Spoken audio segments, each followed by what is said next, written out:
పాక్ పౌరులకు జారీ చేసిన వీసా సేవలను భారత్ నిలిపివేసింది. ఈ నెల 27 వరకు అన్ని వీసాలు రద్దవుతాయని తెలిపింది. వీసాల గడువు ముగిసేలోగా పాక్ పౌరులంతా భారత్ను వీడి వెళ్లాలని స్పష్టం చేసింది. పాక్లో ఉన్న భారత పౌరులు త్వరగా దేశానికి తిరిగి రావాలని కేంద్రం సూచించింది. అటారీ వాఘా సరిహద్దు మూసివేతకు కేంద్రం నిర్ణయం తీసుకున్న వేళ పలువురు పాక్ జాతీయులు అటారీ సరిహద్దు గుండా భారత్ను వీడి వెళ్లిపోతున్నారు. కశ్మీర్లో ఉగ్రదాడి తర్వాత పాకిస్తాన్పై ఒత్తిడి తెచ్చే నిర్ణయాలు తీసుకుంటున్న భారత్ తాజాగా పాక్ పౌరులకు తక్షణమే వీసా సేవలు నిలిపివేసింది. ఈ నెల 27 నుంచి పాక్ పౌరులకు జారీ చేసిన అన్ని వీసాలు రద్దవుతాయని తెలిపింది. పాక్ పౌరులకు జారీ చేసిన వైద్య వీసాలు ఈ నెల 29 వరకే చెల్లుబాటు అవుతాయని కేంద్రం వెల్లడించింది. వీసాల గడువు ముగిసేలోగా పాక్ పౌరులంతా భారత్ను వీడి వెళ్లాలని స్పష్టం చేసింది. పాక్ పర్యటనకు దూరంగా ఉండాలని భారత పౌరులకు సూచించింది. పాక్లో ఉన్న భారత పౌరులు త్వరగా దేశానికి తిరిగి రావాలని కేంద్రం సూచించింది.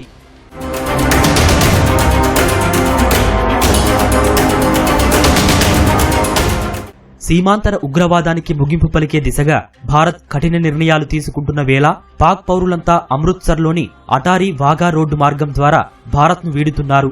అటారీ వాఘా సరిహద్దు మూసివేతకు కేంద్రం ఇప్పటికే నిర్ణయం తీసుకుంది. సరిహద్దు దాటిన వారు మే 1లోగా వెనక్కి వెళ్లిపోవాలని ఆదేశించింది.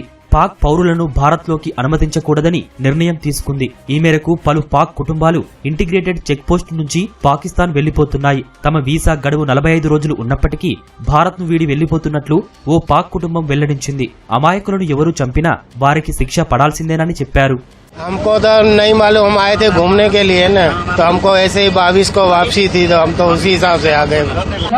भाई मैं कहता हूँ कि खून किसी का भी बहे, खून किसी का भी बहे वो गलत है, चाहे मेरा हो या किसी और का हो, खून सबके दिल में, दिल सबका एक जैसे धड़कता है। మరోవైపు అటారీ సరిహద్దు మూసివేస్తే తమ వ్యాపారాలపై కాస్త ప్రభావం పడినా భారత ప్రభుత్వం తీసుకున్న నిర్ణయాన్ని సమర్థిస్తున్నట్లు స్థానిక వ్యాపారులు తెలిపారు.